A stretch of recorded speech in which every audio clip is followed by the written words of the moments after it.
Que bom podermos estarmos mais uma vez juntos para louvar a Deus e honrar seu santo nome. Antes de iniciarmos, gostaria que baixássemos nossas cabeças e possamos orar pelo nosso louvor de hoje, ok?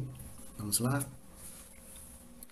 Querido e amado Deus, obrigado pelo dia de hoje, Senhor. Obrigado, pois em nosso país o Senhor nos dá a liberdade de louvar a Ti livremente, que mesmo diante desta pandemia, o Senhor permite, através da internet, nos conectar e permanecermos juntos. Peço que não tenhamos problemas com a conexão de ninguém e que todos possam ouvir e louvar a Ti, Senhor, com grande alegria. Essa é a minha oração, em nome do Seu Filho amado Jesus. Amém. Amém.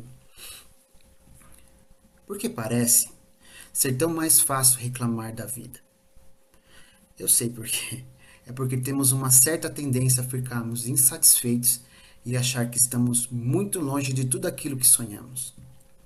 Devemos agradecer ao Senhor por todas as coisas boas e ruins que aconteceram nas nossas vidas. Pois sei que se Deus as colocou, é porque confiou que podíamos ultrapassá-las e adquirir sabedoria com elas. Deus é bom e misericordioso. Plantou em nós a esperança que desperta a fé em nossos corações e nos faz sempre desejar o que é bom. E com esse intuito, vamos cantar o nosso primeiro louvor. Amém? Como descrever,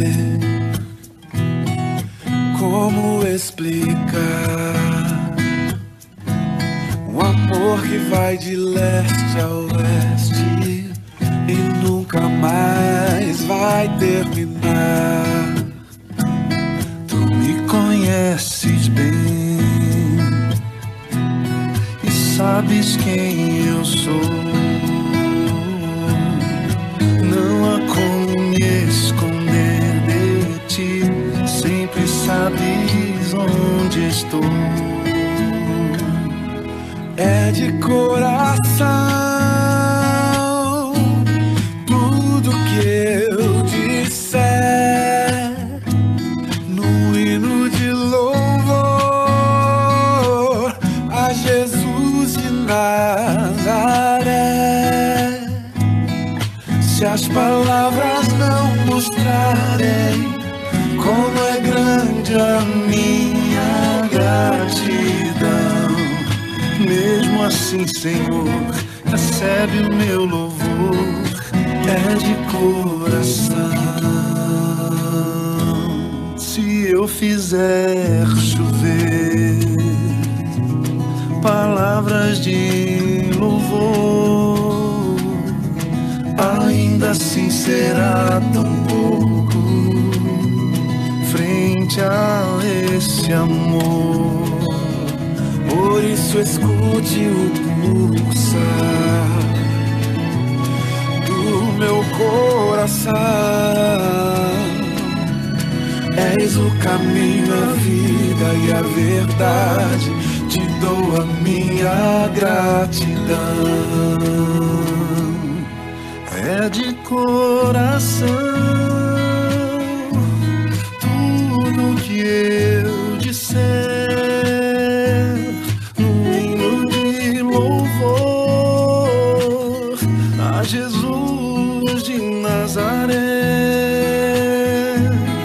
Se as palavras não mostrarem como é grande a minha gratidão, mesmo assim, Senhor, recebe o meu louvor, é de coração, é de coração, tudo que eu disser, no hino de louvor a Jesus de Nazaré. Se as palavras não mostrarem como é grande a minha gratidão, mesmo assim, Senhor, recebe o meu louvor, é de coração. Mesmo assim, Senhor, recebe o meu louvor, é de coração.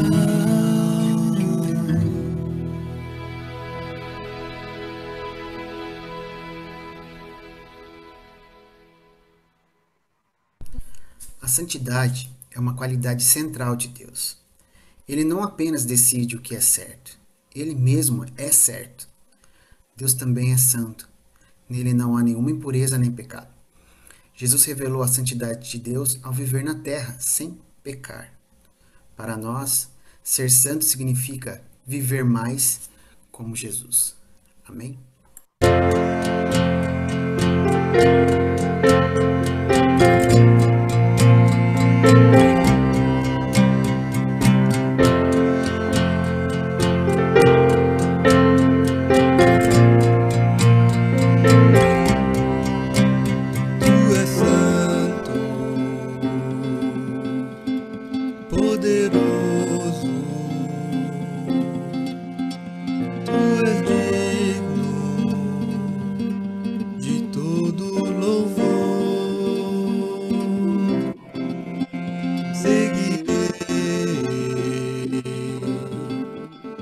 Teus caminhos, te amarei para sempre,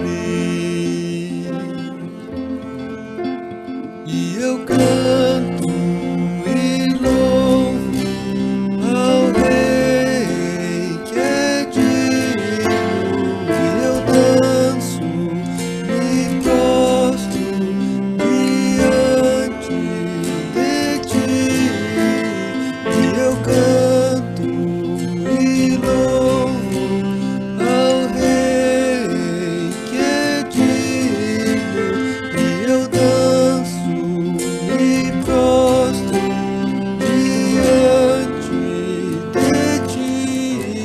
Tu és o Deus de paz, quero viver minha vida em ti.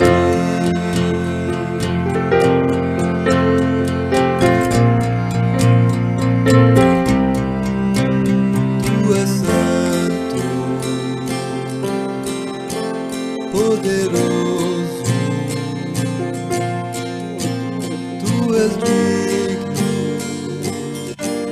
de todo louvor. Seguirei teus caminhos, te amarei para sempre. Tu és o Senhor, o Rei dos Reis, tu és Pai de amor, poderoso Deus, és Emanuel, o grande eu sou, príncipe da paz que ressuscitou, venceu na cruz, dando salvação, trazendo vida, paz e libertação. És o Alfa, o Ômega, princípio e fim, Salvador, Messias, tu és tudo pra mim. Tu és meu Deus de paz, quero viver minha vida em ti. Tu és meu Deus de paz, quero viver minha vida em ti.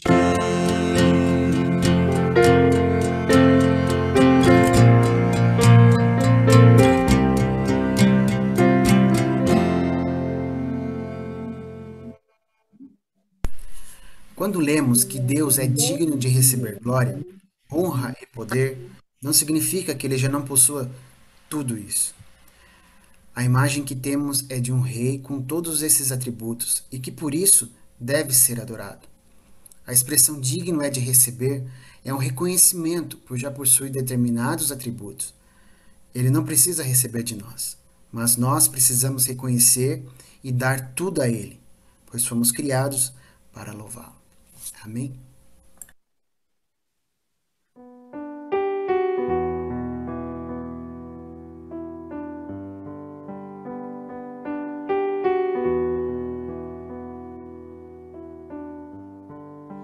Graças eu te dou, Pai,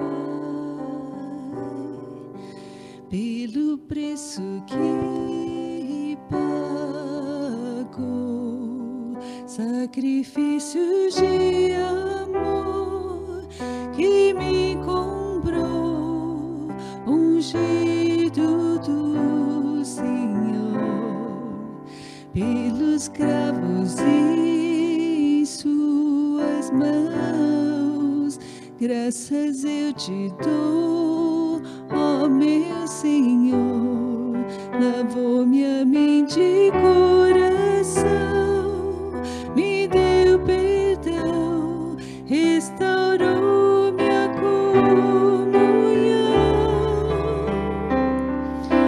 Digno é o Senhor, sobre o trono está, soberano Criador, vou sempre te adorar. Elevo minhas mãos ao Cristo que venceu, Cordeiro de Deus morreu por mim, mas ressuscitou.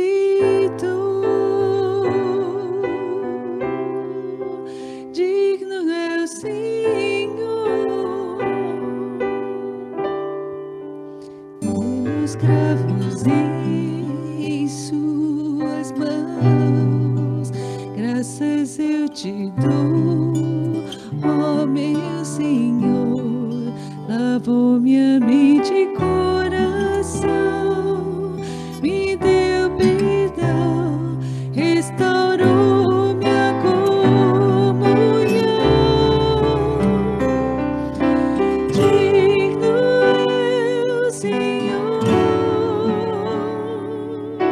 sobre o trono está, soberano Criador, vou sempre te adorar.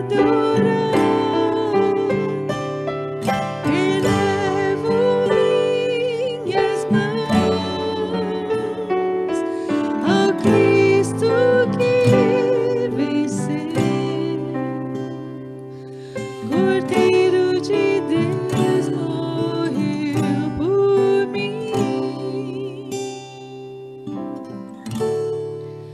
mas ressuscitou. Digno é o Senhor, mas ressuscitou.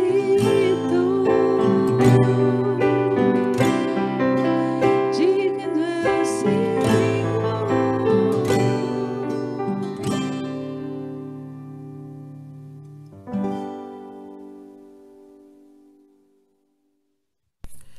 E para encerrar o louvor de hoje, vamos abaixar nossas cabeças para agradecer e orar. Agradeço, Senhor, pelo louvor de hoje, Pai, pelo privilégio de poder te adorar.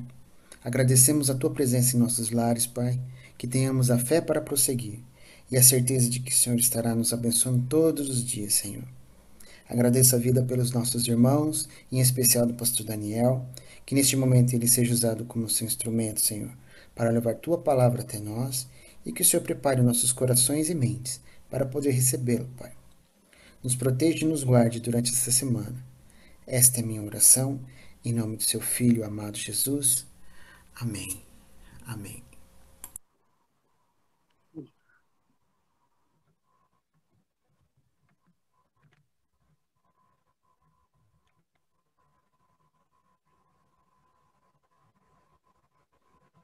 Só um minuto que o pastor Flávio vai mudar as salas.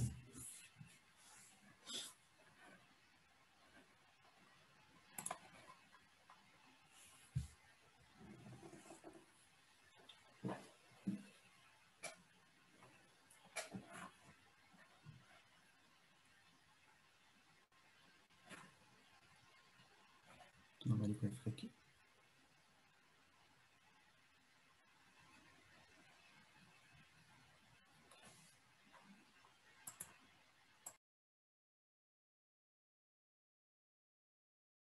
一応Que tá pronto.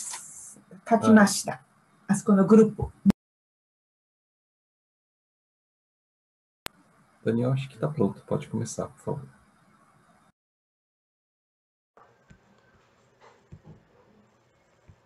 Eu pedi para o Alex compartilhar meus slides, daí eu consigo olhar minhas anotações. Então, 2 domingos atrás foi domingo de Pentecostes. E como a gente vai ter Santa Ceia, e a Santa Ceia está relacionada com a Páscoa, então achei que a gente podia falar do Pentecostes. Já faz 2 semanas, mas nunca é demais a gente entender o significado e a importância da vinda do Espírito Santo para estar aqui entre nós, e a gente vai ver qual que é a função dele, o que ele faz. Mas antes disso, vamos para um quiz no nível fácil. São quantas as semanas entre a Páscoa e o Pentecostes? São 5 semanas, por isso fala Pentecostes. São 7 semanas ou são 12 semanas? Qualquer resposta? E aí, já conversaram? Todo mundo deu um palpite? Mostra aí o próximo slide, Alex. São 7 semanas. 7 vezes 7 dá 49. Aí mais um dia são 50 dias. Por isso, chamado de Pentecostes. Próxima pergunta. Quem que acertou? Nível médio. O que se celebra no Pentecostes judaico? Alternativa A, Festa das Semanas. Alternativa B, Festa da Colheita. Alternativa C, Festa das Primícias. E aí, quem que sabe? Quem que chuta? 3, 2, 1. Põe a resposta aí pra gente, Alex. Os 3. Olha só. Pentecostes tem a ver com a Festa das Semanas, Festa da Colheita e a Festa das Primícias. Agora, só para universitários. Próximo nível difícil. Qual fato no início da história de Israel coincide com Pentecostes? É quando Deus chama Abraão, quando Noé sai da arca, ou quando a lei é dada a Moisés no Monte Sinai? Alternativa A, B ou C? E aí, qual que é? Qual que é? Mostra a resposta pra gente aí, Alex. Alternativa C. Olha só. Não sei se vocês lembram, o povo de Israel tem as 10 pragas, a última praga é quando acontece a Páscoa, passa o anjo da morte, e aí eles saem do Egito levando um monte de coisa. Aí passa um tempo, o faraó pensa assim, o que eu fiz? Eu deixei o pessoal embora, eu não podia, eu vou lá atrás deles. E sai correndo atrás deles. Diz que existia uma coluna de nuvem durante o dia para fazer sombra para eles, e à noite era uma coluna de fogo para iluminar e para protegê-los. E eles passam pelo Mar Vermelho, atravessam o Mar Vermelho a pé, no seco ali, depois o exército egípcio vai atrás e é afogado. E aí eles continuam a caminhada.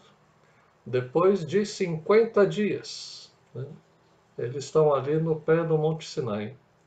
E é quando Moisés vai receber a lei. Então não tinha esse nome ainda de Pentecostes. O nome no hebraico é Shavuot. Pode mostrar mais um aí. Shavuot ou Pentecostes. Voltam, por favor. Então, a lei foi dada a Moisés 50 dias depois da saída do Egito. 50 dias depois da Páscoa. Então, o que a gente tem na Páscoa, aliás, o que a gente tem em Pentecostes, aconteceu parecido no Pentecostes do Novo Testamento. Ele é ressignificado. Assim como a Páscoa dos judeus tinha um significado, a passagem do anjo da morte. Aí no Novo Testamento, Jesus morre e ressuscita na Páscoa. Então, a Páscoa passa a ter um significado diferente. Está relacionado com a Páscoa do Velho Testamento, porque tinha um cordeiro que morria e o sangue que passava na porta afastava o mal. Agora, no Pentecostes, a lei que foi dada lá no Monte Sinai, e o Pentecostes do Novo Testamento tem uma nova lei, tem uma revelação que vem do céu. No Antigo Testamento foi em cima de uma montanha. No Novo Testamento foi um ruído que veio do céu. Um ruído como se fosse de vento. No Antigo Testamento, quem subiu na montanha e encontrou com Deus foi Moisés. No Novo Testamento tem 120 pessoas, a maioria deles a gente nem sabe o nome. Próximo slide. Lá no Antigo Testamento, lá no Monte Sinai, tinha uma nuvem bem escura. E ninguém conseguia ver o que tinha acontecido com Moisés. Por isso que depois eles resolveram fazer algum tipo de Deus para adorar, né? Porque achavam que Moisés tinha morrido. No Novo Testamento tem um negócio de fogo. Não é que era fogo de verdade, mas parecia que na cabeça de cada um tinha como se fosse um foguinho. Tinha uma língua de fogo, uma chama de fogo na cabeça dos 120. E lá no Antigo Testamento tinha um barulho. Isso que ficava como se fosse um trovão. A palavra no hebraico são vozes. E no Novo Testamento tem um barulho de vento. É interessante que, tanto grego quanto hebraico, a palavra vento e a palavra espírito são a mesma coisa. Lá no Antigo Testamento, o povo de Israel estava todo junto ali para receber alguma coisa de Deus. E aqui nessa festa também tinha bastante gente. Judeus de várias partes do mundo. E até gente que nem era judeu, mas judeu de sangue, mas tinha se convertido ao judaísmo, estava ali. Né? E ouviram esse barulho ali num lugar e foram todos ali para ver o que estava acontecendo. Interessante esses paralelos, né? Lá em Atos vai dizer, eu coloquei aqui no próximo slide, volta onde tem um mapinha, esse daqui, ó. Lá em Atos 2, depois que Pedro, aliás, antes do Pedro fazer o discurso dele, os 120 receberam a presença do Espírito Santo e começaram a falar em várias línguas. E fala que tinha gente da Ásia, da Frígia, Panfilha, Ponto, Capadócia. Todas essas cidades, esses lugares diferentes. Tinha judeu desses lugares que foram para Jerusalém para ouvir sobre o Pentecostes. Aliás, foram comemorar o Pentecostes normal deles, mas era o primeiro Pentecostes que ia acontecer depois de acontecimentos muito estranhos. Eles tinham mandado matar um líder de uma seita ali dos judeus, e no dia da morte dele teve eclipse, um eclipse de 3 horas, um eclipse bem demorado. E aí ele morreu rapidinho, e quando ele morre tem um terremoto. E além do terremoto, lá no templo de Jerusalém, a cortina do templo rasga de cima para baixo. Ela deve ter ficado aberta assim, né? E aquele lugar era o lugar onde Deus se manifestava, onde só podia o sumo sacerdote, a pessoa mais importante, entrar uma vez por ano. Então, eles tiveram que costurar, eu acho. O pessoal deu um jeito ali de fazer com que tudo parecesse normal. E tá tendo a festa normal, só que no meio da festa normal acontece uma coisa anormal, uma coisa muito diferente. Aconteceu o tal do Pentecostes. Então, no Antigo Testamento, lá quando Moisés recebe a lei, diz que o rosto dele brilhava como se fosse um farol. As pessoas tinham que colocar a mão na frente porque não conseguia olhar para o rosto do Moisés. E aí ele teve que colocar um véu na frente, né? Algum tipo de tecido mais pesado, para que não ficasse ofuscando a vista das pessoas. Com o passar do tempo, esse brilho foi embora. Mas você sabe que o Moisés continuou usando o véu como se fosse para dizer que ele continuava com o mesmo poder que antes, o mesmo impacto na vida dele. Não é que Moisés tenha pecado e por isso perdeu o brilho, mas o brilho veio e foi embora. Mas aí ele quis mostrar que continuava com o brilho, né? Então acontece às vezes quando a gente tem um encontro de verdade com Deus, algo que transforma a nossa vida, algo que fica radiante. Mas a gente não pode viver em função disso, né? A gente tem que ver o que esse encontro produziu na nossa vida.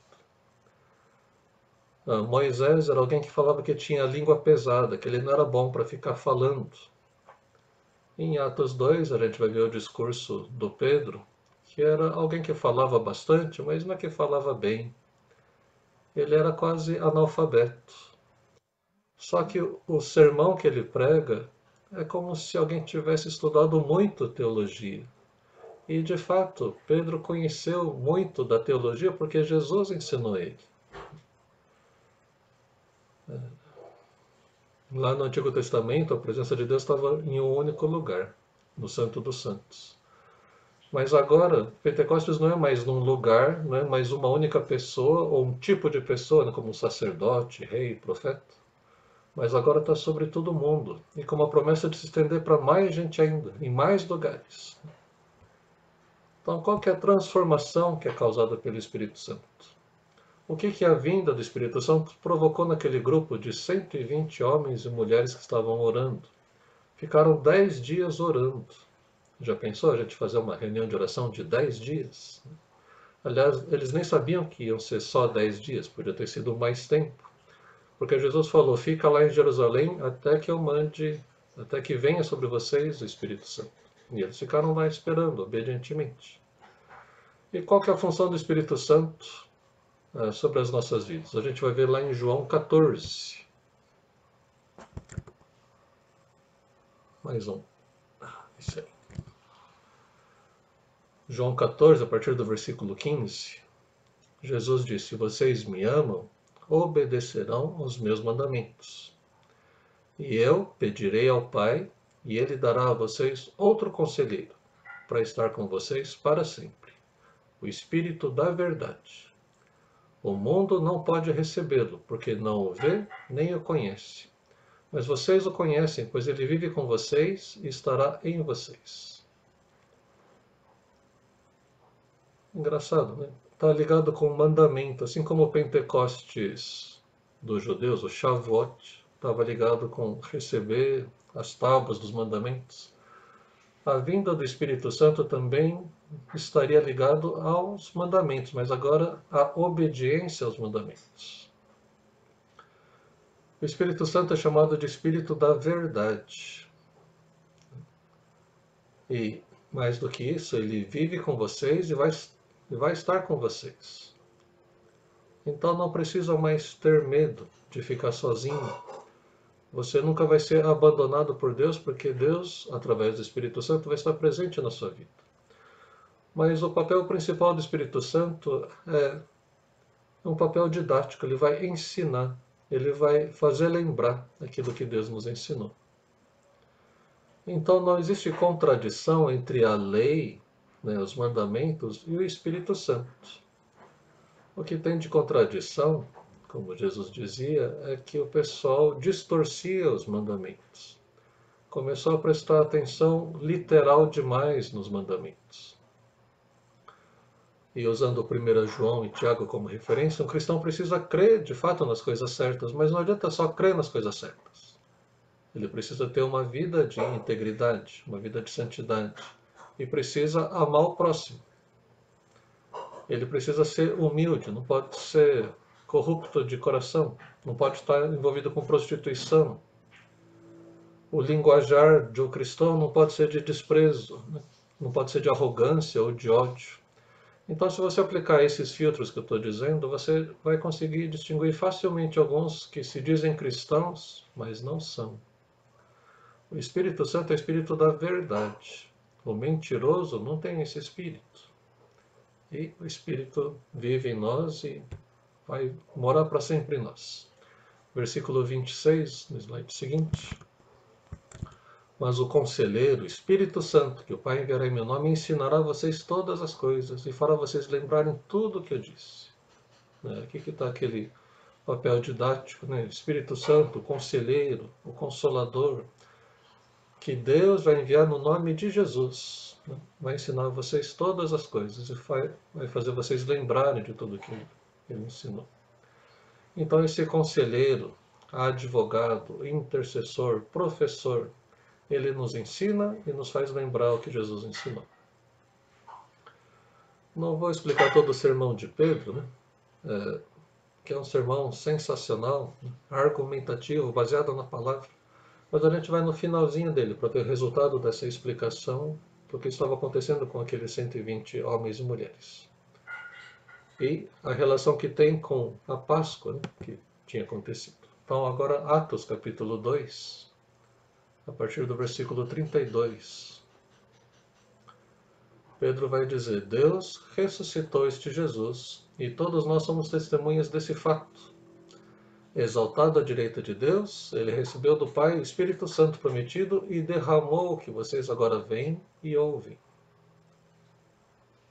Não sei quanto contato vocês têm com outras igrejas pentecostais. Mas na igreja pentecostal eles costumam dizer que o pentecostal vem do Pentecostes, né? Como a Pamai San falou outro dia. Mas quem derrama o Espírito Santo é o próprio Jesus. Jesus recebeu do Pai o Espírito Santo e ele derrama o Espírito Santo sobre aqueles que estavam ali e sobre nós também.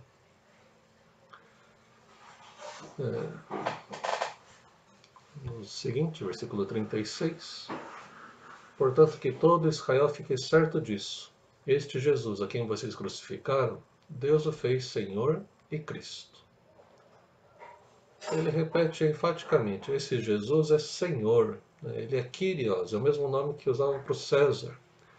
E ele é Cristo. Cristo é uma palavra grega para Messias. E os judeus esperavam tanto o Messias. E o que Pedro vai dizer, sabe o Jesus que vocês mataram? Esse era o Messias. Aí no versículo 37, quando ouviram isso, ficaram aflitos em seu coração. E perguntaram a Pedro e aos outros apóstolos, irmãos, que faremos? Alguns desses que estão ouvindo essa mensagem de Pedro estavam 50 dias antes, ou 53 dias antes, né, na sexta-feira santa ali, pedindo a morte de Jesus. Lembra que o povo ficou gritando, crucifica, crucifica. E alguns até falaram que o sangue dele, se ele foi inocente, que o sangue dele caia sobre nós e os nossos filhos. Que Deus se vingue na gente. Pode vir. A gente tem tanta certeza que esse daí é um impostor, é um herege. Ele é alguém que não merece nem viver. Que se a gente estiver errado, pode acabar com a gente. Pois é, agora o Pedro está dizendo, sabe quem que era esse Jesus? Ele era aquilo que ele disse que ele era. Ele é o Filho de Deus, né? Ele é o Messias. Aí o pessoal falou, agora a gente está na roça, né? Agora Deus vai matar a gente. Com toda a justiça, Deus vai matar a gente. Vai matar a gente, nossos filhos, vai matar todo mundo. Porque a gente falou que podia fazer isso. Aí a conversa com Pedro e os outros, né, não é mais, vocês, mas eles chamam, irmãos, né? A gente está do seu lado. Nós somos irmãos de sangue, não deixa a gente se perder. Qual que é a resposta de Pedro? Versículo 38. Pedro respondeu, arrependam-se. Cada um de vocês seja batizado em nome de Jesus Cristo para perdão dos seus pecados. E receberão o dom do Espírito Santo, pois a promessa é para vocês, para os seus filhos e para todos que estão longe, para todos quantos o Senhor, o nosso Deus, chamar. Aqui tem a condição para a gente se tornar cristão. Jesus falou para os discípulos para batizarem e ensinarem a obedecer tudo que ele tinha ensinado. E agora Pedro está dizendo, sabe o que precisa para poder ser batizado? Precisa ter arrependimento, precisa mudar de ideia. Você precisa sentir tristeza pelo que você fez. E mais do que isso, agora você tem que obedecer a Deus. Então, se você se arrepender dessa forma, então seja batizado. É uma ordem. Aí a pessoa fala, ah, não, eu me arrependo, mas eu não quero ser batizado. Eita, nós, então não arrependeu nada, né? O arrependimento implica em mudar de ideia naquilo que você estava errado. Então agora tem que obedecer. Se você se arrependeu, então obedeça. Seja batizado em nome de Jesus Cristo. Por quê? Para quê? Para perdão dos seus pecados. Quer dizer que se eu não for batizado, então não tenho meus pecados perdoados? Não é necessariamente ligado com o batismo, como está escrito aqui, né? Porque ali foi uma situação específica. Mas se você se arrependeu e você quer seguir a Cristo, você precisa ser batizado, é uma ordem de Jesus. Então, quando você fica arrumando desculpas para não ser batizado, assim, tem alguma coisa errada, né? Pensa nisso. Então, a ideia de arrependimento e obediência. Então, seja batizado e vocês recebem perdão dos pecados e o dom do Espírito Santo. É um presente adicional, porque eles estavam vendo aquelas pessoas cheias de alegria, proclamando o nome de Deus, falando coisas bonitas do que Deus tinha feito. E aí as pessoas estão ali, né, admiradas com tudo aquilo. Esse Espírito que foi derramado por Jesus trouxe esses sinais que vocês estão vendo aqui, Pedro está dizendo. E essa promessa não é só para esses que estão ouvindo, mas é para aqueles que estão longe, para todos quantos o Senhor, o nosso Deus, chamar. Você que está ouvindo essa mensagem hoje está sendo chamado por Deus. E se Ele está te chamando, qual que é a sua resposta? Arrependa-se do seu pecado. Pecados piores do que o seu já foram perdoados por Jesus. Jesus perdoou as pessoas que executaram Ele, que cravaram cravos nas mãos, que cravaram a coroa de espinhos na testa de Jesus. Jesus perdoou ladrão, Jesus perdoou assassino, Jesus perdoou adúlteros, mentirosos, orgulhosos. Mas ele perdoa esses assassinos, adúlteros, mentirosos, orgulhosos, ladrões que se arrependeram. Lá na cruz tinha 2 ladrões. Um se arrependeu, foi para o céu. O outro não se arrependeu, não foi para o céu. Então a gente precisa assumir a nossa culpa, assumir o nosso erro, se entristecer com o pecado, assumir o prejuízo e obedecer. O que mudou na vida desses que se converteram? Versículo 40. Com muitas outras palavras, os advertia e insistia com eles: salvem-se dessa geração corrompida.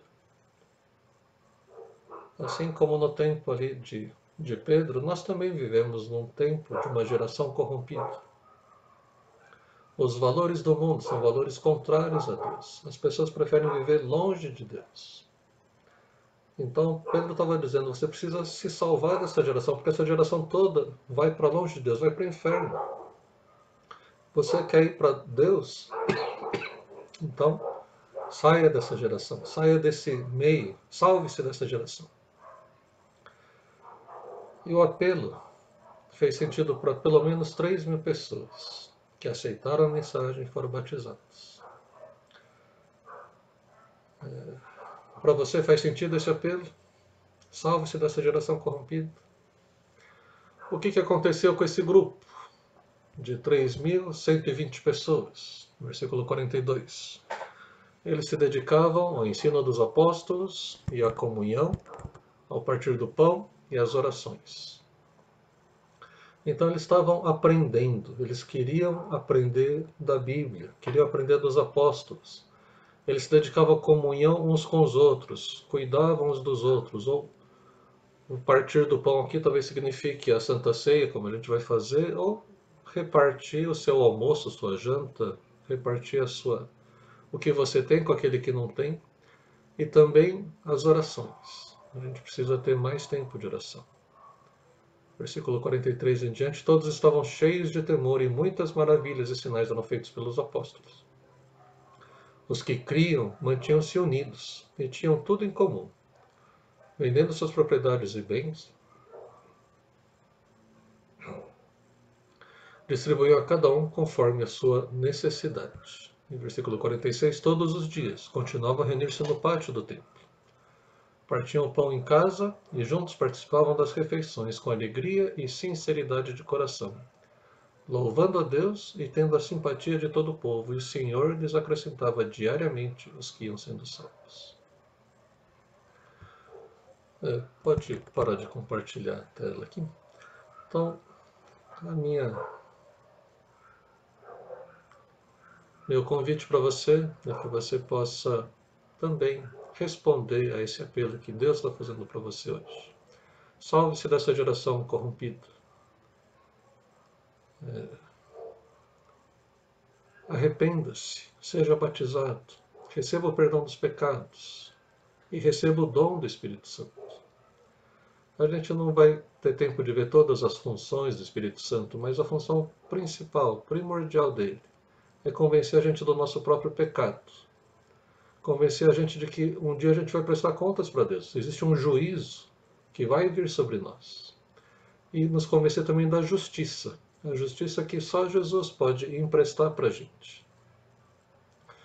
Você gostaria de receber esse Espírito Santo que mexe no seu coração, que convence você do pecado, te leva para perto de Deus? Então você precisa se arrepender e convidá-lo para entrar na sua vida. Vamos fazer uma oração? Deus, alguns de nós já ouviram essa história, tomaram essa decisão, mas também precisam se arrepender uma vez mais, porque não têm obedecido ao Senhor como sabem que deve obedecer. Outros ouviram e têm obedecido a Ti e têm vivido uma vida cheia da Tua presença. Outros ainda ouviram, mas ainda não se decidiram por entregar suas vidas para Ti. E é sobre esse primeiro e terceiro grupo que eu gostaria de orar, Senhor. Pedindo que Teu Espírito tenha liberdade aqui entre nós. Que nos faça sentir, talvez, uma certa vergonha por aquilo que a gente tem feito.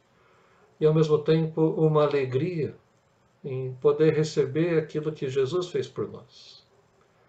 Deus, que o Teu amor tão grande possa atingir a gente de maneira tremenda. E a gente possa tomar essa decisão, assim como 3.000 pessoas decidiram num único dia. E assim como outras pessoas foram decidindo ao longo do tempo. Que a gente também possa fazer parte dessa história que o Senhor começou lá em Atos, capítulo 2, mas que continua escrevendo até os dias de hoje. Abençoa, Deus, aqueles que precisam tomar uma decisão de reconsagrar suas vidas para Deus. Abençoa aqueles que precisam tomar uma decisão de entregar suas vidas para Ti. Usa a Tua palavra, que esse apelo faça sentido e que haja disposição no coração para a obediência. A nossa oração em nome de Jesus. Amém. Amém. Acho que a gente vai ter o tempo da ceia, mas acho que não combinei com a Ruth. Você vai fazer no japonês, Ruth, e eu faço aqui no português? Sim, Sim. Então a gente sim. fica separado aqui, então. Isso?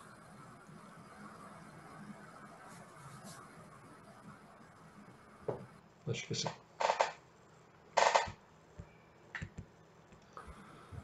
Vocês prepararam os elementos? Sim. Então, se você tem os elementos e se você já tomou a decisão de entregar sua vida para Cristo, a gente vai ter esse tempo agora de lembrar a ceia, assim como os discípulos e apóstolos ali no livro de Atos estavam fazendo isso, a gente vai fazer também. Vamos ter um tempo de oração silenciosa e confissão dos nossos pecados, porque foi por causa dos nossos pecados que Jesus teve que morrer.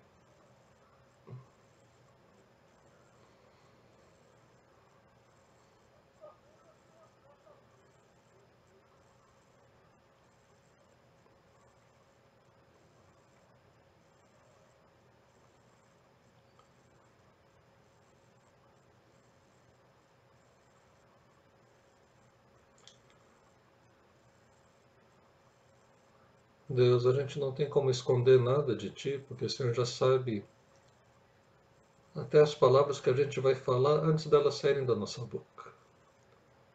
O Senhor conhece a intenção do nosso coração e também todas as nossas coisas boas e também as coisas ruins que a gente faz. Então, Deus, não é por nosso mérito que a gente se aproxima de Ti, muito pelo contrário, é só por Tua misericórdia. Confessamos, Deus, esses pecados que foram nominados agora e reconhecemos que Jesus já pagou por eles. Pedimos, Deus, que a presença do Espírito Santo provoque santidade na nossa vida, porque é impossível que alguém com a presença do Espírito Santo continue numa vida de pecados. Então, purifica cada um de nós, nossas palavras, nossos pensamentos e nossas ações. E pedimos a tua presença transformadora, curadora, através desse momento da ceia. É a nossa oração em nome de Jesus. Amém. Lá em 1 Coríntios 11, está escrito que na noite que Jesus foi traído, ele tomou o pão, agradeceu. Obrigado, Senhor. Obrigado pela provisão, obrigado pela cruz, obrigado por tudo que o Senhor tem feito. E ele parte o pão e entrega aos discípulos dizendo: comam, esse é meu corpo que é partido, que é rasgado em favor de vocês, e sejam agradecidos. Façamos com gratidão.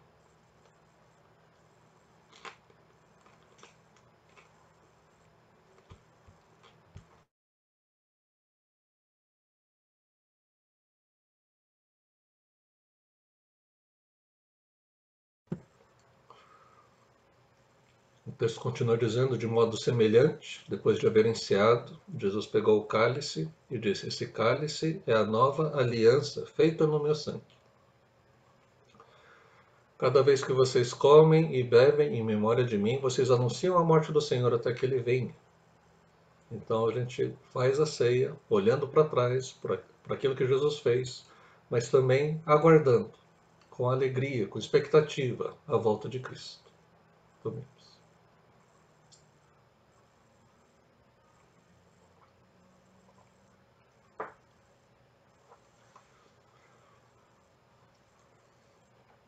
Será que a gente pode fazer a oração que Jesus nos ensinou? Pai nosso que estás nos céus, santificado seja o teu nome. Venha o teu reino, e seja feita a tua vontade, assim na terra como nos céus. O pão nosso de cada dia nos dá hoje, e perdoa as nossas dívidas, assim como nós perdoamos aos nossos devedores. E não nos deixes cair em tentação, mas livra-nos do mal, pois teu é o reino, o poder e a glória para sempre. Amém. Amém.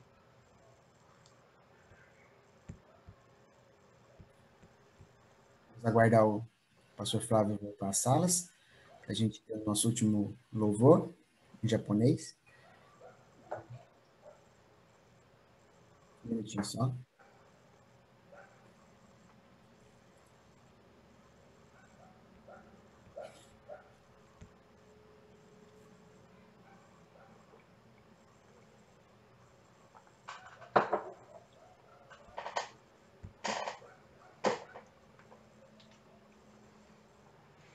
Todo mundo já voltou? Eu vou compartilhar agora o hino em japonês.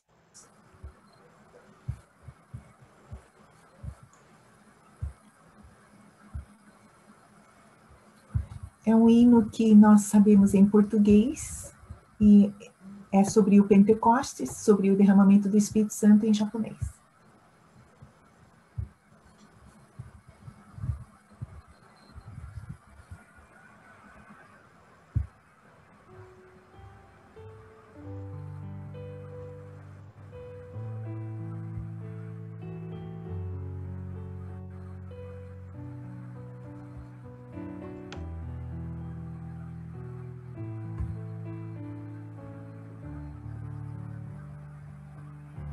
Sei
Obrigado, pastor Flávio. Este é um momento agora de agradecimento e pedidos de orações. Se alguém tiver algumas para fazer, fique à vontade.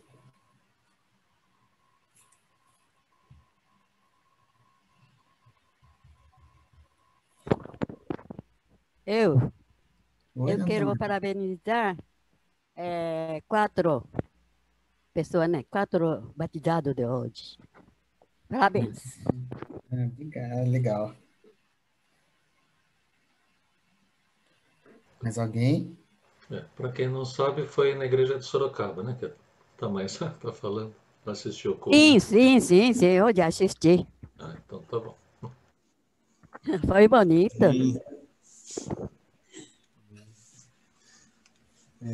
Que isso motive mais pessoas, né, para obedecer a palavra de Deus, né? O chamado dele, como nós vimos hoje, né, para se arrepender e ser batizado, né, por proclamar a fé.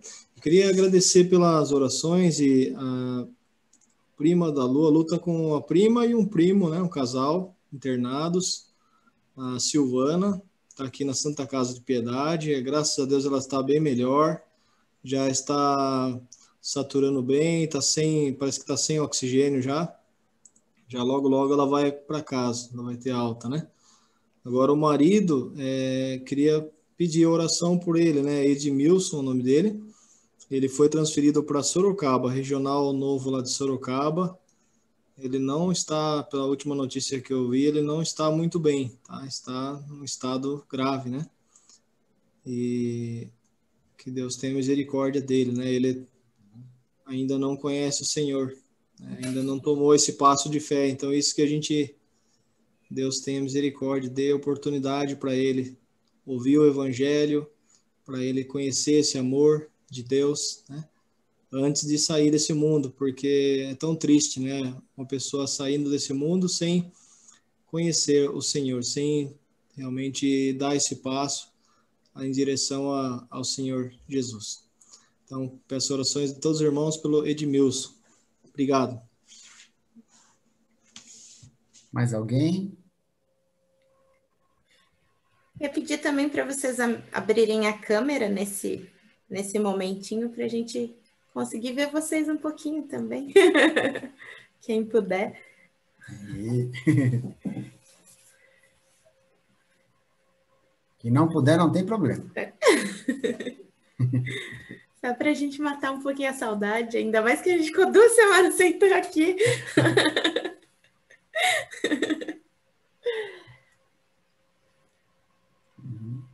Mais alguém? Eu queria só compartilhar algo que nos alegrou. Não sei se para mim foi uma grande alegria. Foi a primeira vez que eu vivi essa experiência. A gente, né, saiu de férias, foi um tempo bom. Faz tempo que a gente não conseguia descansar e realmente desligar. Eu tentei ficar o máximo que eu pude longe de celular, de tudo que eu podia.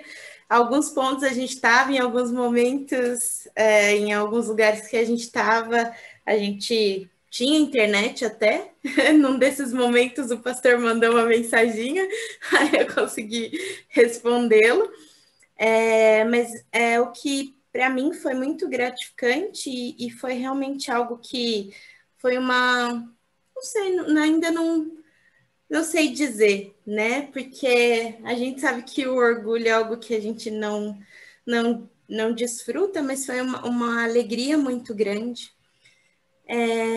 2 pessoas, durante o período que a gente estava hospedado, onde nós ficamos, nos perguntaram se nós éramos cristãos evangélicos. E isso foi algo que me encheu de uma alegria muito grande, porque eu sempre falo, né, de Jesus onde eu vou. Inclusive um outro casal que a gente conheceu, a gente compartilhou bastante com eles, né, da nossa igreja, das coisas que a gente mas 2 pessoas vieram aleatoriamente perguntar para a gente.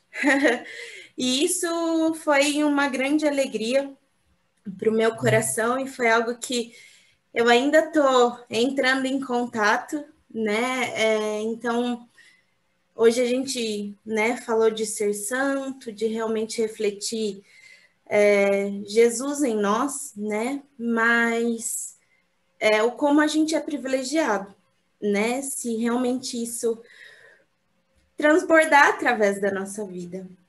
Então, eu fiquei muito feliz com esse olhar, né? Uma pessoa foi um dos instrutores. Posso fazer uma pergunta para vocês? Vocês são cristãos evangélicos? Aí ele perguntou para o Fer falou, somos. Ele falou, dá para perceber. Daí eu falei, sim, né? Foi algo... E é incrível que as pessoas decoravam o nosso nome lá. Nas atividades, as pessoas falavam da gente. Então, foi algo que realmente foi muito, muito bom, muito abençoador, muito gratificante. Porque por mais cristãos, por mais que a gente, né, sirva a Cristo e a gente tente todo dia pôr na prática, fica aquela dúvida, será que a gente está fazendo certo? Será que é isso mesmo? Será que é isso que Deus espera da gente? Será que esse é o caminho? E, não sei, para mim, foi uma forma de Deus dizer ao meu coração que continue indo por aqui. Então, foi algo que realmente me fortaleceu em muitas coisas. Inclusive, reacendeu ainda mais a minha fé. Então, queria compartilhar isso com vocês. Detalhe que ele era um instrutor que era da tirolesa, então eu falei, Deus, ainda bem que você está lá. Graças a Deus você está lá na frente, tá vendo nós aqui. Então. Sim, nós somos cristãos, tá, Cristo? Era só um detalhe que foi muito importante, que eu queria compartilhar com vocês. Mais alguém? Não? Então vamos baixar nossas cabeças e orar? Querido Deus, obrigado pelo louvor de hoje, Pai. Obrigado por o Senhor estar à nossa frente, nos guiando e nos iluminando, Pai. Em especial agora, Senhor, peço em agradecimento ao que a dona Tamay falou, aos batizados de hoje da igreja em Mel Sorocaba, que o Senhor esteja os guiando e os iluminando nesse caminho novo, que acredito que seja abençoado na vida deles, Pai. O Alex também pediu pela prima da Lu, pela melhora dela, o agradecimento, e pede oração pelo Edmilson, que é também primo da Luciana, que está em estado grave, mas que o Senhor também põe suas mãos de cura sobre ele, Pai. Que o Senhor abençoe e que o Senhor também faça com que ele veja o Senhor. Creio que o Senhor está à frente, o guiando e iluminando a vida dele, Pai. Que o Senhor abençoe nossas vidas também, que nessa semana que se inicia o Senhor esteja à nossa frente, sempre abrindo caminho, esperançoso, e que essa doença também, Senhor, esteja cada vez mais bem longe da gente, que as pessoas que estão sendo que estão também sendo pegas por ela, que o Senhor cuide delas, Pai. Que o Senhor amenize os sintomas e que esteja à frente também os guiando, Pai. Proteger a vida de todos aqui, Pai. Essa é a minha oração. Em nome de seu Filho amado Jesus. Amém. Amém. Amém. Hoje a gente não sabe como é que ficou nessas duas. Você, pastor, que faz a bênção? Acho que sou eu. Semana passada foi a Ruth. Tá bom. Muito obrigado, Deus, por tudo que a gente viu e ouviu. E pedimos que a graça do nosso Senhor Jesus Cristo e que o amor de Deus, o nosso Pai, que a comunhão e a consolação do Espírito Santo estejam sobre você e a sua casa hoje e sempre. Amém. Amém. Pessoal, bom revê-los. Boa semana. Boa Que semana. Deus abençoe. Semana que vem estaremos juntos novamente. Tudo de bom, gente. Beijo Deus. grande. É a assimilação. Boa noite. iluminação. Bye. Até mais. Tchau.